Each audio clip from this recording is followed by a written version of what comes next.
क्या आपको पता है कि भारतीय रेल इस दिवाली और छठ के त्योहार में 3 करोड़ यात्रियों को उनके डेस्टिनेशन तक पहुंचाया है, जो ऑस्ट्रेलिया और न्यूजीलैंड जैसे देशों की कुल जनसंख्या से भी अधिक है। ये आंकड़ा सिर्फ दिवाली और छठ का ही है। आप सोचिए, अगर ये 3 करोड़ लोग पब्लिक ट्रांसपोर्ट का इस्तेमाल ना करते और अपनी अपनी गाड़ियों से ट्रैवल करते तो कितनी मात्रा में हम और आप पोल्यूशन फैलाते। शुक्र है हमारे देश के पब्लिक ट्रांसपोर्ट सिस्टम का। ऐसे में आइए जानते हैं कि रेलवे से यात्रा करने पर हम किस हद तक पर्यावरण को बचा सकते हैं। तो रेलवे द्वारा जो ट्रांसपोर्टेशन किया जाता है वो रोड के ट्रांसपोर्टेशन से 75% इतना कम CO2 या ग्रीन हाउस गैसेस जो हम लोग बोलते हैं वो इमिशन करता है। उस दृष्टिकोण से रेल ट्रांसपोर्ट अपने आप में ही ग्रीनर है और एनर्जी इफिशिएंट भी है। भारतीय रेलवे देश की लाइफलाइन है जो नेट जीरो कार्बन उत्सर्जक बनने की राह पर है। भारतीय रेल ने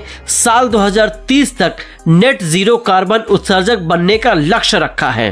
अगर आप कार में अकेले ट्रैवल कर रहे हैं और अगर बस में ट्रैवल कर रहे हैं या रेलवे में ट्रैवल कर रहे हैं तो अप्रोक्सीमेट जो कार्बन इमिशन होता है वो रेलवे में करीब 5% के करीब आता है। और अगर बस में या वो ट्रांसपोर्ट की हम लोग बात करें जो ट्रेडिशनल फॉसिल फ्यूल के ऊपर चल रही है तो वो 15 से 20% के करीब रहता है।